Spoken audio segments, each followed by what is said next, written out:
sesuai dengan apa yang diinginkan oleh Allah, pemberi nikmat yang telah memberikan kepada kita nikmat sekaligus ujian tersebut.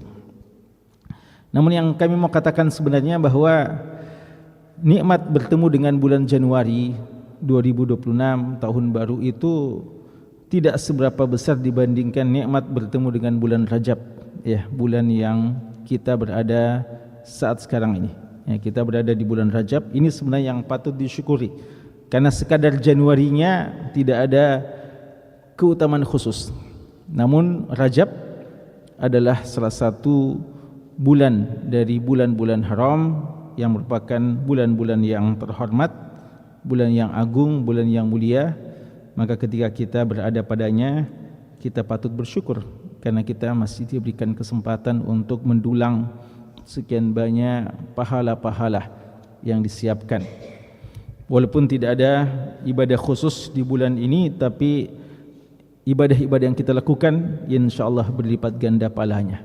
Kita yakin biidznillah bahwa pekan lalu kita pengajian seperti yang kita lakukan pada malam ini. Namun jika kita ikhlas dan sesuai dengan sunnah, maka pahala kita malam ini insyaallah lebih besar di sisi Allah dibandingkan pengajian kita malam yang lalunya, ya, di luar bulan-bulan haram. Dan demikian seterusnya. Sebagaimana juga jika kehormatan bulan ini tidak kita tunaikan hak-haknya, bahkan kita nodai kehormatannya, maka kita juga terancam dengan hukuman dan ancaman siksa di sisi Allah yang lebih besar. Waliyadzubillah. Maka mari kita saling ingat-ingatkan untuk mensyukuri nikmat ini, dan bulan Rajab adalah gerbang untuk menuju bulan-bulan mulia. Setelah ini ada bulan Sya'ban, dan setelah Sya'ban ada Ramadan, bulan yang paling kita tunggu-tunggu.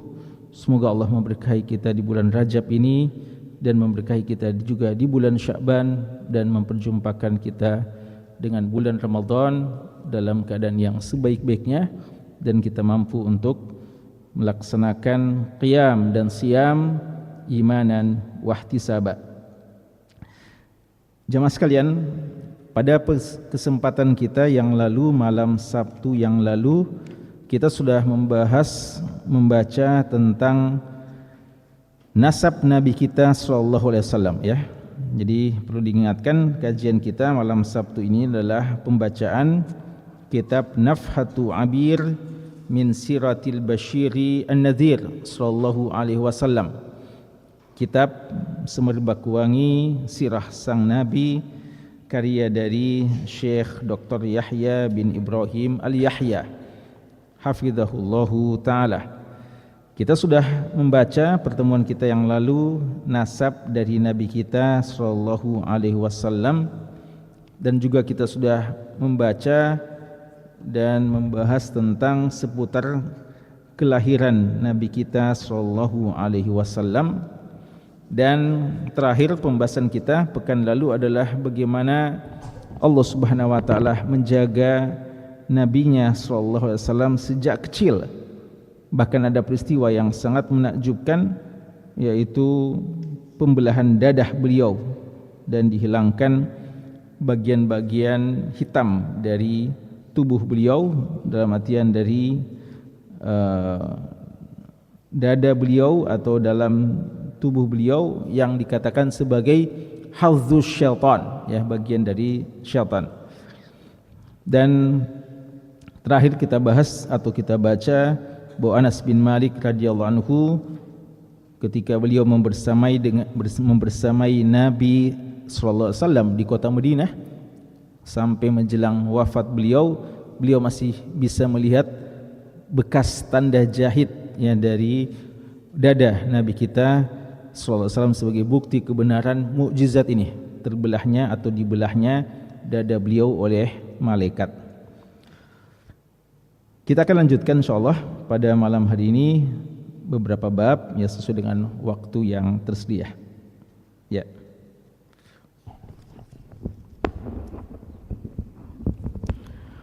Alhamdulillahi wahdahu wassalatu wassalamu ala man la nabiyya ba'dahu wa ba'd. Kitab نفحة عبير من سيرة البشير النذير صلى الله عليه وسلم لفضيلة الشيخ دكتور يحيى بن إبراهيم آل يحيى حفظه الله تعالى.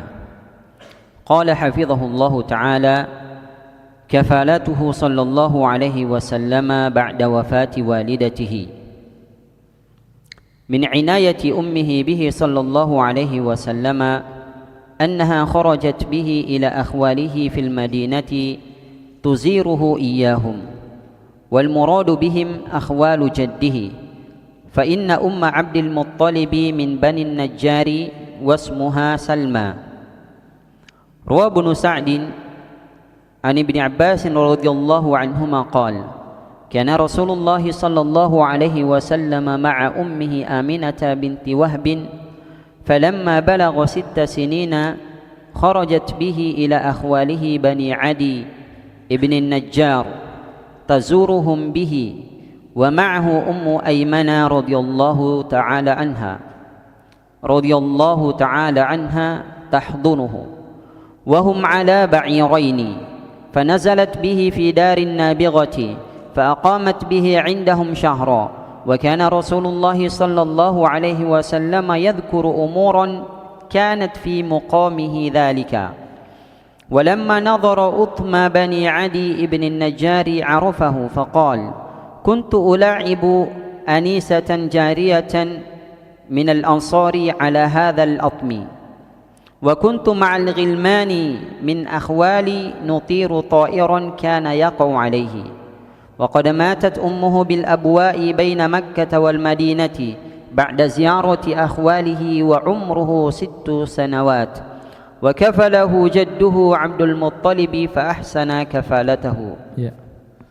Jemaah sekalian, bab selanjutnya yang disebutkan oleh penulis buku ini, Syekh Yahya, adalah kafalatuhu sallallahu alaihi wasallam ba'da wafati walidatihi. Bagaimana pengasuhan Nabi kita sallallahu alaihi wasallam setelah wafatnya ibu beliau. Kita sudah baca yang lalu bahwa bapak beliau wafat ya pada saat beliau masih sangat kecil. Dan setelah itu beliau ditangani langsung oleh sang ibu, dan ibu beliau memberikan perhatian yang sangat besar terhadap Muhammad sallallahu alaihi wasallam. Mungkin ada orang bertanya, kenapa kita harus membahas masalah-masalah ketika seorang Nabi Muhammad kecil? Bukankah yang kita harus ikuti sunnah beliau pada saat beliau sudah menjadi seorang nabi dan rasul, dan itu baru di usia 40 tahun? Apa manfaatnya, apa gunanya kita mempelajari kejadian-kejadian yang ada pada saat beliau belum menjadi seorang nabi, belum berstatus seorang nabi, bahkan masih kecil? Jawabannya, jamaah sekalian, bahwa seorang nabi dan rasul sejak dahulu, nabi dan rasul itu adalah manusia-manusia yang Allah pilih. Ya Allahu a'lamu haitsu yaj'alu risalatah. Ya Allah yang paling tahu kepada siapa risalah ini diberikan.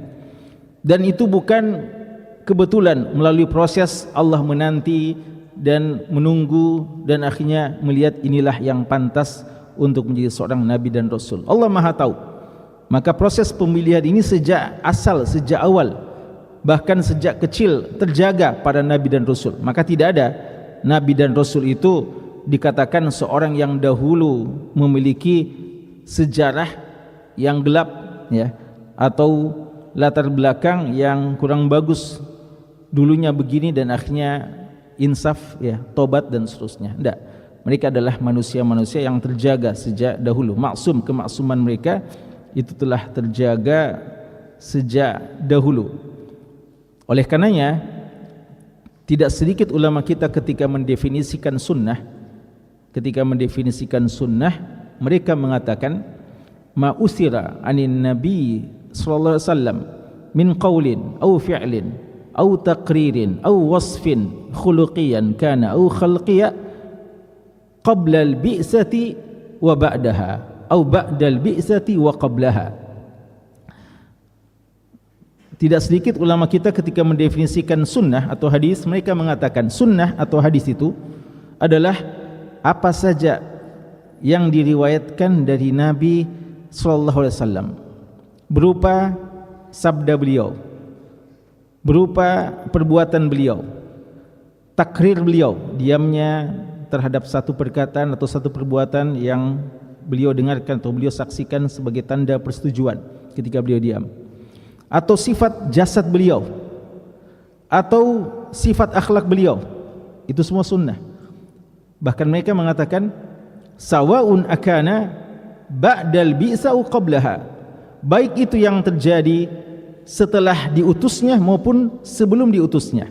Ya, jadi sebagian ulama mengatakan bahkan sebelum diutus beliau, semua yang diriwayatkan dari Nabi tentang beliau, maka itu bisa dikatakan sebagai bagian dari sunnah. Ya. Maka ketika kita mempelajari sunnah-sunnah beliau dalam artian apa-apa yang terjadi pada saat beliau kecil dan sebelum beliau menjadi nabi, kita juga bisa mengambil pelajaran ya, dari hal-hal tersebut, termasuk dengan bagaimana masa kecil beliau, bagaimana beliau bisa terjaga menjadi seorang yang soleh, seorang yang terpercaya. Di sini disebutkan bagaimana beliau diasuh oleh sang ibu. Di antara tanda perhatian ibu beliau terhadap Nabi Muhammad SAW adalah ibu beliau membawa beliau untuk menemui akhwalnya di kota Madinah. Akhwal itu adalah akhwal artinya paman, ya, paman dari pihak ibu, ya, paman dari pihak ibu. Jadi jamak dari khal dalam bahasa Arab, om atau paman itu ada perbedaan lafaz. Kalau kita tidak ada bedanya dari pihak ibu atau pihak bapak. Jadi om saudara bapak dan saudara ibu sama-sama dibilang paman atau om. Atau om khusus untuk bapak, paman khusus untuk ibu? Enggak di? Ya, sama saja, ya. Kalau dalam bahasa Arab, kalau saudara dari bapak, om kita dari pihak bapak namanya ammun. Kalau dari pihak ibu namanya khalun, khal. Kalau bentuk jamaknya, kalau dari bapak amam, kalau ibu akhwal. Maka di sini yang dimaksudkan adalah paman-paman dari pihak ibu. Bahkan nanti akan disebutkan siapa yang dimaksudkan. Di kota Madinah. Jadi sang anak ini yang masih kecil diperkenalkan, ya. Dan ini adalah bentuk silaturahim yang dianjurkan dalam Islam. Memperkenalkan anak-anak kita, ya, memperkenalkan anak kita di kalangan keluarga-keluarga kita. Termasuk walaupun dia masih kecil, ya, walaupun dia masih kecil sudah diperkenalkan. Fil Madinah tuziruhu iyahum, tuziru artinya ibunya lah yang menziarahkan dia, karena dia belum bisa ziarah sendiri, ya, makanya dikatakan tuziruhu, ya. Jadi ibunya lah yang menziarahkan dia, ibunya yang bawa dia untuk berziarah kepada paman-pamannya. Dan beliau katakan di sini, Syekh mengatakan yang dimaksudkan dengan akhwal di sini adalah akhwal jaddihi. Ya, sebenarnya yang dimaksudkan di sini adalah paman-paman dari kakeknya. Karena Ummu dari Abdul Muttalib, kakek beliau, itu termasuk dari Bani Najjar dan namanya adalah Salma.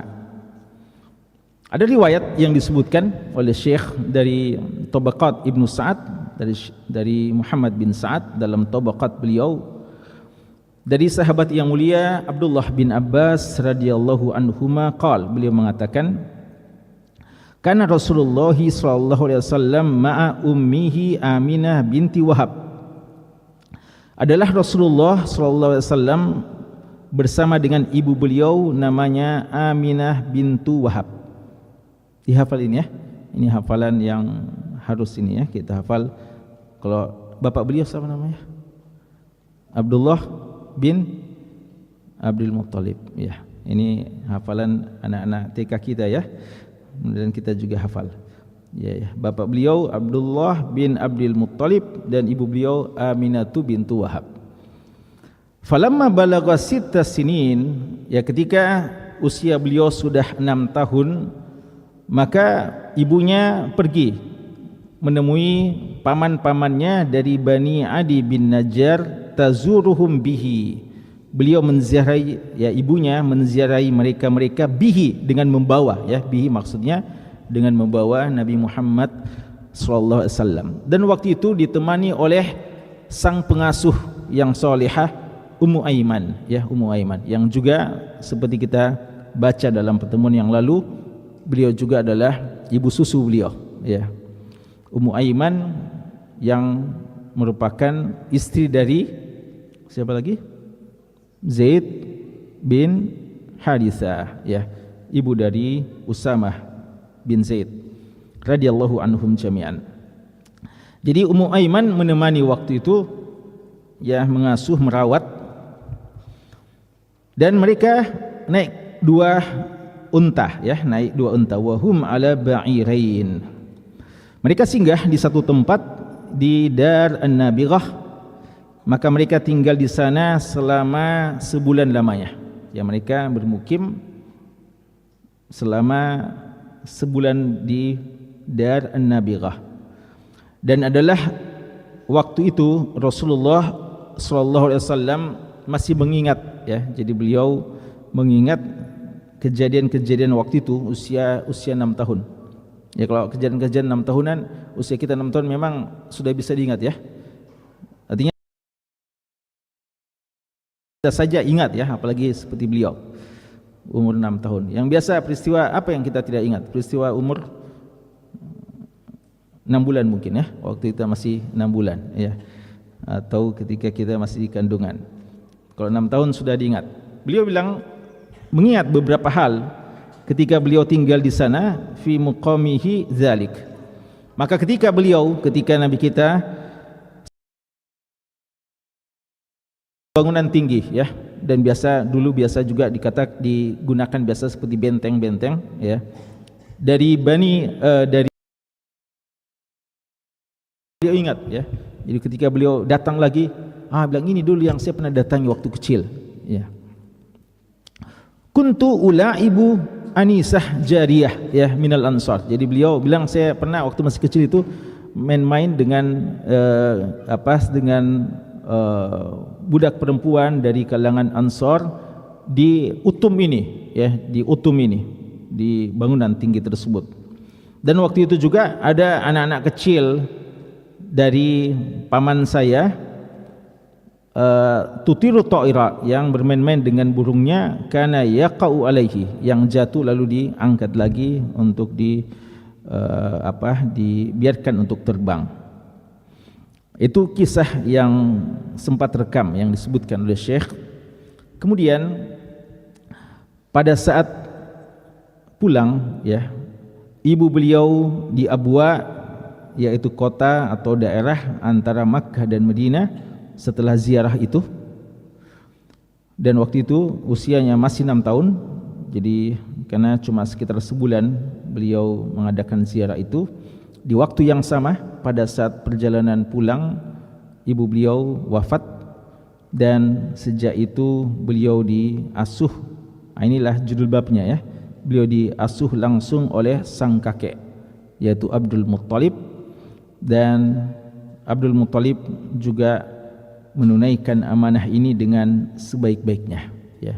Dan antum bisa lihat, ya, bagaimana perjalanan beliau di asuh ini, yang mereka waktu itu di masih masa-masa jahiliyah, ya.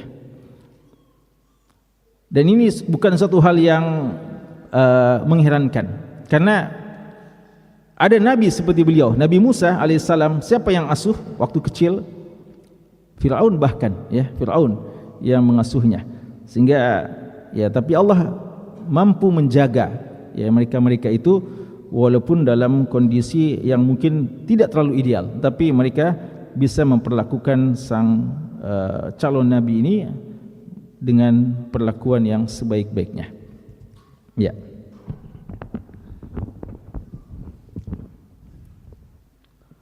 قال ابن إسحاق: وكان رسول الله صلى الله عليه وسلم مع جده عبد المطلب بن هاشم، وكان يوضع لعبد المطلب فراش في ظل الكعبة، فكان بنوه يجلسون حول فراشه ذلك حتى يخرج إليه، لا يجلس عليه أحد من بنيه إجلالا له. فكان رسول الله صلى الله عليه وسلم يأتي وهو غلام جفر حتى يجلس عليه، فيأخذه أعمامه ليؤخروه عنه، فيقول عبد المطلب إذا رأى ذلك منهم: دعوا ابني فوالله إن له لشأنا. ثم يجلسه معه على الفراش ويمسح ظهره بيده ويسره ما يراه يصنع. ثم مات جده بعد سنتين فأوصى به إلى عمه أبي طالب، فكفله عمه وحن عليه ورعاه. Ya. Kemudian pengasuhan di masa Abdul Muttalib. Muhammad bin Ishaq dalam sirahnya meriwayatkan bahwa Rasulullah SAW diasuh selanjutnya oleh sang kakek Abdul Muttalib bin Hashim, dan Abdul Muttalib ini seorang yang dari kalangan bangsawan, ya, seorang yang pemuka Quraisy, sangat terhormat. Maka beliau Abdul Muttalib ini punya firash, ya, punya punya tembikar atau permadani khusus yang ditempatkan di bawah naungan Ka'bah. Dan anak-anak beliau, anak-anak dari Abdul Muttalib itu menempatkan firash itu, permadani itu di sana, sehingga ketika Abdul Muttalib pergi ke Ka'bah maka dia duduk di sana. Dan itu khusus untuk Abdul Muttalib, tidak ada yang berhak duduk di tempat tersebut, di karpet atau permadani tersebut. Jadi makanya diberikan tempat khusus, ya, hanya pantas boleh diduduki oleh sang Abdul Muttalib. Sampai sang anak pun, anak-anak dari Abdul Muttalib, tidak ada yang berani duduk di situ. Ijlalan lahu, sebagai bentuk penghormatan dan pengagungan kepada Abdul Muttalib. Tapi Rasulullah SAW yang masih kecil waktu itu kadang datang ikut ke Ka'bah juga, dan dia gulamun, tampak, ya, ketampanannya, tampak keistimewaannya. Dan kadang beliau masih kecil, ya, wajar kalau masih kecil, duduk di situ langsung, ya.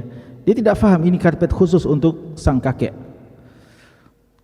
Maka anak-anaknya Abdul Muttalib, yang adalah notabene adalah paman dari Nabi kita sallallahu alaihi wasallam, kalau lihat itu, ya, kan biasa kita kalau ada tempat khusus, ya, umpamanya kursinya untuk ustaz, ya, tapi ada anak-anak kita duduki ini, ya, kita jangkit, ya, itu untuk ustaz itu, ya.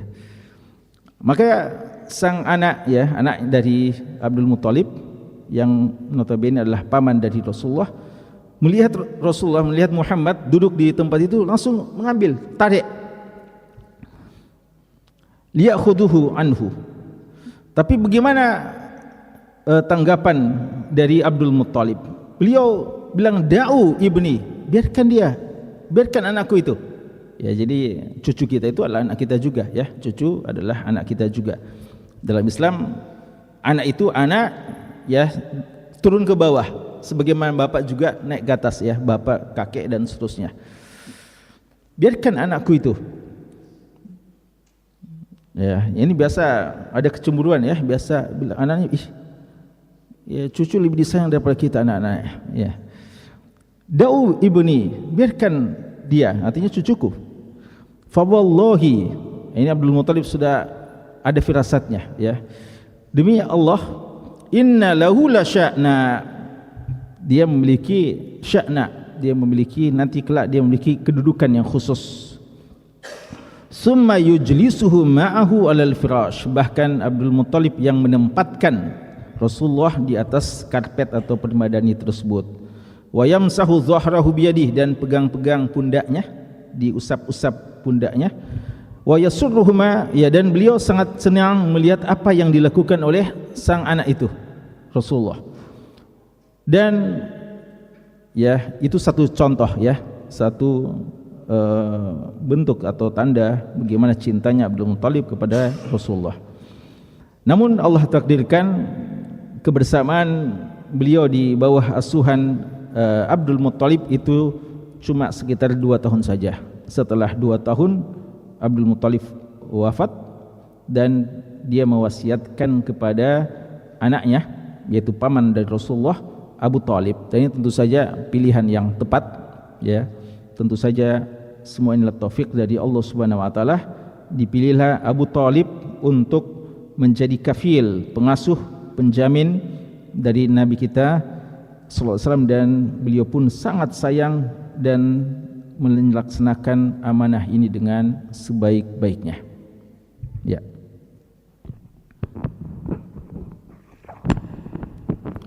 Qala al-Waqidi قام أبو طالب من سنة 8 من مولد رسول الله صلى الله عليه وسلم إلى السنة 10 من النبوة 43 سنة يحوطه ويقوم بأمره ويذب عنه ويلطف به. وقد شب رسول الله صلى الله عليه وسلم مع عمه أبي طالب في رعاية الله وحفظه له، متنزها عن أمور الجاهلية وعاداتها السيئة، فكان أفضل قومه مروءة وأحسنهم خلقا وأكرمهم مخالطة وأعظمهم حلما وأمانة وأصدقهم حديثا وأبعدهم من الفحش والأذى، ما رؤي ملاحيا ولا مماريا أحدا، حتى سماه قومه الأمين لما جمع الله فيه من الأمور الصالحة. Ya. Bagaimana Nabi kita Muhammad sallallahu alaihi wasallam di masa pengasuhan Abu Talib. Kata Waqidi bahwa Abu Talib mulai mengasuh Rasulullah itu di usia 8 tahun, ya. Jadi tadi usia 6 tahun, lalu bersama ibunya wafat dalam usia 6 tahun. Kemudian Abdul Muttalib mengasuh selama 2 tahun. Berarti pada saat pengasuhan di bawah tangan dari Abu Talib itu dalam usia 8 tahunan. Dan subhanallah, ya, Abu Talib ini mengasuh, melindungi Nabi kita sallallahu alaihi wasallam sampai tahun ke-10 dari masa kenabian. Padahal tugas itu terhadap anak paling ditekankan sehingga dia masa balik, ya. Masa balik itu sebenarnya sang anak sudah dididik bagaimana bisa mandiri. Tapi Abu Talib seharusnya telah selesai masa tugasnya ketika Rasulullah usia 15 tahunan, ya. Tapi ternyata Abu Talib ini begitu cintanya kepada Rasulullah, beliau mengasuh Rasulullah sampai usia Rasulullah sudah dewasa, 40 tahun lebih bahkan, ya. Jadi bahkan sampai usia 50 tahun Rasulullah, Abu Talib ini masih mengasuh, ya, bukan lagi mengasuh, mungkin masih menjamin, masih melindungi, ya, Nabi kita Muhammad SAW. Mungkin ada yang bilang, iya mungkin karena tidak ada anaknya jadi dianggap sebagai anak, ya. Ternyata tidak. Abu Talib ini punya anak, tapi ternyata perhatiannya kepada Muhammad SAW lebih daripada anaknya. Dan ini tampaknya mengikuti wasiat dari firasat yang pernah disampaikan oleh sang Abdul Muttalib, bahwa sang anak ini kelak akan memiliki kedudukan khusus di tengah-tengah umat. Maka apa yang dilakukan oleh Abu Talib selama 43 tahun, ya. Jadi kalau saja ibu beliau sampai usia 6 tahun Rasulullah, lalu sang kakek sampai 2 tahun saja, maka adapun Abu Talib selama 43 tahun beliau melindungi yahutuhu. Yahutuh itu haid itu artinya apa? Haid itu pagar, ya. Yahut itu memagari, artinya menjaga betul, memproteksi, ya, Rasulullah dari semua hal yang bisa membahayakannya. Yahutuhu wa yaqumu bi amrihi, melaksanakan setiap yang dibutuhkan oleh Rasulullah. Wa yadzubu anhu, beliau membela bahkan Nabi kita SAW dan bersikap lembut kepadanya. Syabba Rasulullah SAW, ya, Rasulullah di usia syababnya, usia mudanya, bersama dengan sang paman ini Abu Thalib dengan penjagaan Allah. Ya, ini di antara hasil keberhasilan Abu Thalib, ya, menjaga Rasulullah, mentarbiyah Rasulullah, ya, dan memproteksi Rasulullah dari semua hal yang bisa merusak, ya, lingkungannya. Maka apa hasilnya? Di sini dikatakan, maka jadilah seorang Muhammad SAW dalam usia muda, beliau seorang yang terjaga dari semua perbuatan-perbuatan jahiliyah yang seandainya ada orang anak waktu itu pernah melakukannya sebelum datang Islam, dimaklumi, ya, tanda kutip dimaklumi, karena memang gitulah tradisinya orang jahiliyah. Tapi ternyata Nabi kita terjaga dari itu semuanya. Apa itu? Beliau terjaga dari urusan-urusan jahiliyah dan kebiasaan-kebiasaan buruk yang ada pada kaum jahiliyah. Maka beliau, Nabi kita, menjadi manusia yang menjadi orang yang paling mulia, menjadi pemuda yang paling mulia di kaumnya dari sisi muruahnya, paling baik akhlaknya dan paling baik dalam interaksinya dengan siapa saja, paling santun, paling amanah dan jujur perkataannya, dan paling jauh dari semua perbuatan keji dan hal-hal yang bisa menyakiti orang lain, ya. Jadi tidak ada itu sejarahnya beliau sujud kepada berhala, tidak ada sejarahnya beliau minum khamar, tidak ada sejarahnya beliau melakukan zina dan seterusnya. Dan dikatakan tidak pernah dilihat beliau mulahiyan wala mumariyan ahada, tidak pernah dilihat beliau mendebat sampai bertengkar saja, tidak pernah waktu kecil. Padahal kita kan biasa itu kalau kecil, ya, biasa, ya, kayaknya semua punya sejarah bertengkar, ya, berkelahi dengan anak teman-teman sebaya, ya. Ya, pertengkaran yang dalam berapa menit setelahnya damai lagi, ya. Wajar anak-anak begitu, ya. Biasa orang tuanya belum berdamai, anaknya sudah berdamai sejak tadi, ya. Biasa anak kecil gitu. Tapi Rasulullah tidak pernah, ya, Rasulullah tidak pernah hal yang seperti itu. Hatta samahu qaumul amin, ya, sampai kaumnya sepakat untuk menggelarnya sebagai al-amin, karena Allah Subhanahu wa taala mengumpulkan baginya segala keadaan-keadaan yang salihah. Ya, satu lagi. Irhasat an-nubuwah.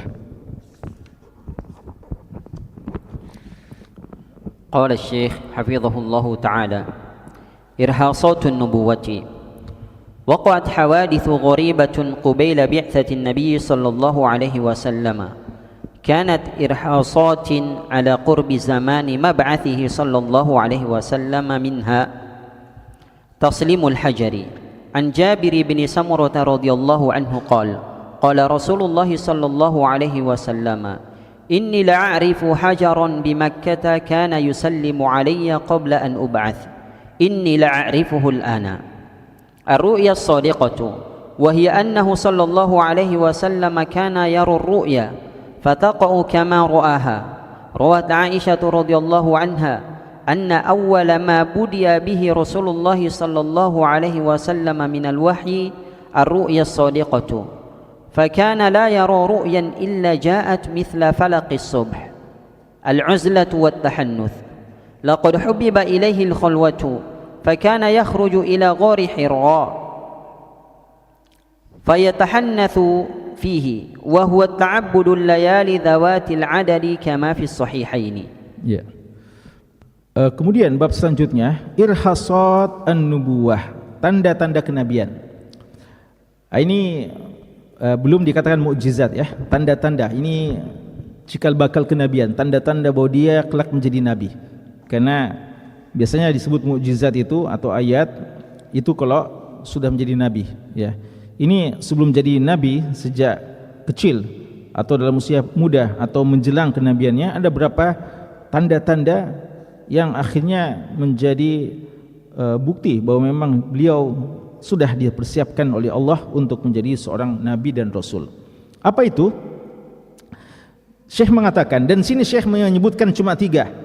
Kalau kita baca buku sirah, apalagi buku sirah yang sekadar menyebutkan berbagai riwayat-riwayat atau bahkan sekadar hikayat-hikayat, banyak sekali kisah-kisah yang menakjubkan dan kisah-kisah yang kadang tidak masuk akal dan memang tidak bisa dipertanggungjawabkan kevalidannya, ya, validitasi dari sisi riwayatnya sahih atau tidak sangat tidak bisa dipertanggungjawabkan. Tapi orang suka cita-cita yang hebat-hebat atau cita yang menunjukkan kekhususan Rasulullah, ya, seperti umpamanya di rumahnya cahaya dan seterusnya, ya.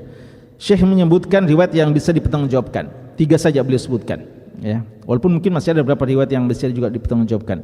Beliau katakan ada beberapa peristiwa-peristiwa yang aneh yang terjadi sebelum beliau diutus sallallahu alaihi wasallam, dan ini adalah irhasat, tanda-tanda bahwa dekatnya zaman beliau diutus sallallahu alaihi wasallam.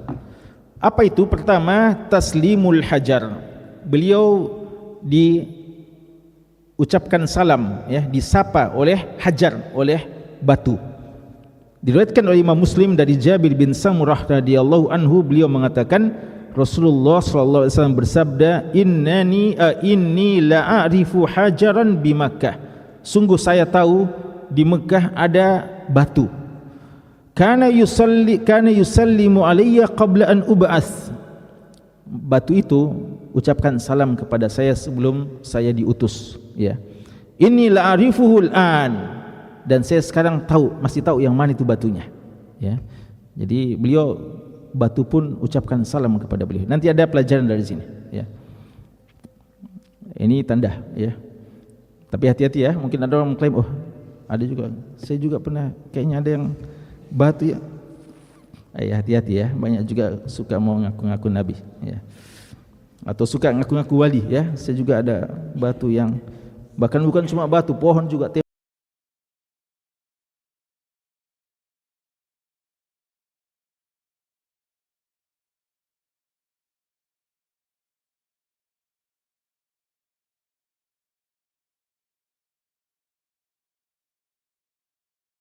Kita sallallahu alaihi wasallam, beliau lihat dalam mimpinya dan memang terjadi sebagaimana persis apa yang beliau saksikan pada saat beliau mimpi.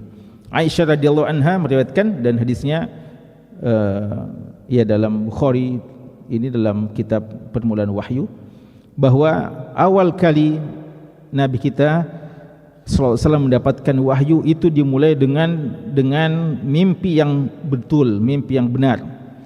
Dan beliau ketika melihat mimpi, dia akan datang sebagaimana potongan subuh, artinya sangat terang, jelas. Jadi beliau lihat jelas dan memang terjadi sebagaimana apa yang beliau saksikan, ya. Kan kalau kita biasa kalau mimpi biasa lihat tapi biasa sudah lupa-lupa, ya, tidak jelas, kadang samar-samar. Adapun beliau sangat jelas, dan itulah mimpi para nabi dan rasul yang merupakan wahyu. Yang ketiga adalah uzlah dan tahannus. Ketika orang-orang semuanya pada bergaul, berinteraksi tanpa batas, ya, beliau di usia menjelang 40 tahun atau pada saat usia beliau 40 tahun, beliau diberikan firasat dan kecintaan pada hati beliau untuk berkhalwat. Beliau mengisolasi dirinya, meninggalkan keramaian banyak orang, dan beliau pergi ke Gua Hira, ya, Gua Hira. Subhanallah. Padahal Gua Hira ini tidak mudah, ya, untuk ke sana, ya. Kalau kita mungkin tidak berpikir mau ke sana, tapi kenapa justru beliau bisa ke sana dan beliau bertahanus di sana? Ini semua adalah bimbingan dari Allah, ya, bimbingan dari Allah Subhanahu wa taala. Beliau melakukan tahannus.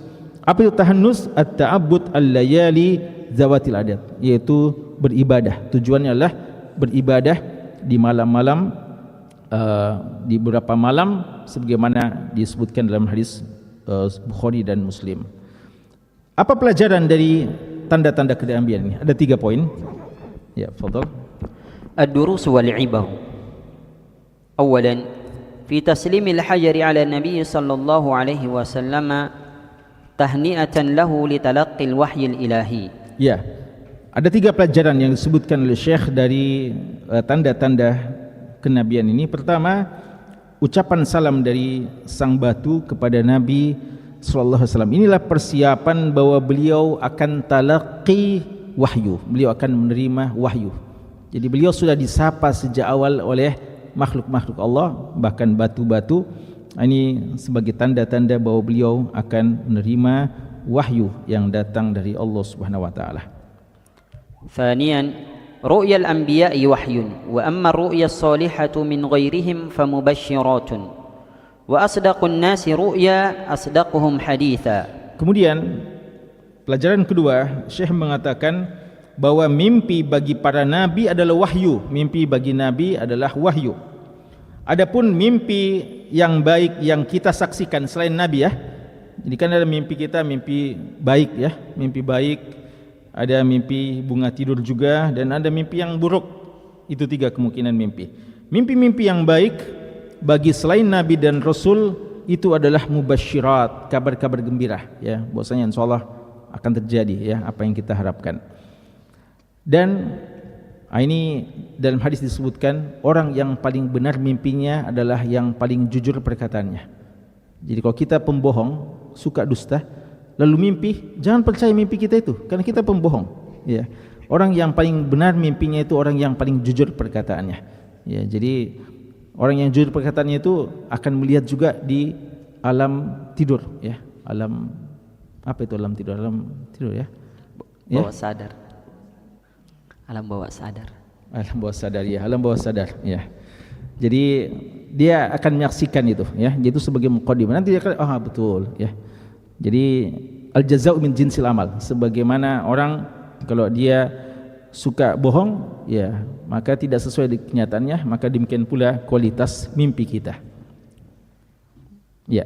Thalithan fil uzlati tasfiyatun lin nafsi min awdar mukhalatati an-nas wa i'anati 'ala at-tafakkuri fi halin nafsi wa fi malakutillah. Ya. Dan yang ketiga, bahwa uzlah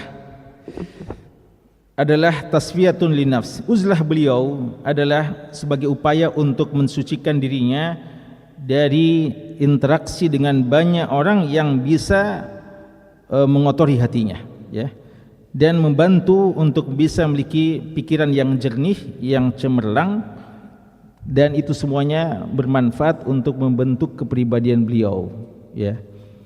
Dan jamaah sekalian, bagaimana menjadikan ini sebagai sunnah ya? Kata ulama kita bahwa ketika Rasulullah ya, uzlah ini tetap sunnah, tahannus tetap sunnah, tapi dalam bentuk yang lain. Karena ketika Rasulullah sudah mendapatkan wahyu, beliau tidak pernah lagi ke Gua Hira ya. Artinya setelah beliau menjadi seorang nabi dan rasul, beliau tidak pernah lagi harus bertahanus ke gua, sehingga tidak lagi dianjurkan bertahanus ke gua. Tapi substansi dari tahandus itu tetap bisa didapatkan lewat sholat lail atau beruzlahnya kita di malam hari ketika kita berkhalwat dengan Allah Subhanahu wa taala. Itu sunnah selanjutnya yang dicontohkan oleh Nabi SAW. Kita butuh bi'ah, lingkungan yang menjernihkan pemikiran kita dan membersihkan hati kita untuk kita lebih dekat kepada Allah dan bisa memikul tanggung jawab dakwah dan perjuangan dengan sebaik-baiknya. Ya sekali ini, wallahu taala alam, sallallahu alaihi Nabi Muhammad wa ala alihi wasallam. Bagaimana dengan bertapa? Katanya kan banyak yang itu menyebar bertapa sekian tahun kemudian jadi wali. Iya. Ya, bertapa ya atau meditasi ya dan semacamnya. Ini kalau dalam syariat tidak dikenal ya, dalam syariat kita ya. Kalau mungkin syariat terdahulu atau agama-agama yang lain ada ya. Tapi kalau kita sendiri tidak ada. Apalagi kalau bertapa dengan niat menjadi nabi ya, sudah selesai masanya ya. Dan itu Allah yang tahu ya. Jadi nabi itu bukan iktisab, bukan hal yang diusahakan. Memang pilihan dari Allah Subhanahu wa taala. Jadi jangan bilang ini Rasulullah ini bisa jadi nabi karena bertapa ya, berkhalwat. Kita bisa coba-coba ya. Masalahnya yang ngaku-ngaku nabi hari ini juga tidak pernah bertapa ya, tidak pernah beruzlah ke Gua Hira, langsung jadi ngaku nabi ya. Apalagi banyak punya sejarah yang kelam sebenarnya. Tapi intinya tidak ada ya, tidak ada yang seperti itu ya, bahwa tidak dikenal dalam syariat kita. Adapun nabi kita ya, ini kekhususan yang Allah berikan dan tidak seperti praktek yang ada orang hari ini melakukan ibadah-ibadah yang tidak diketahui asal usulnya. Wallahu a'lam. Ya. Jazakumullah.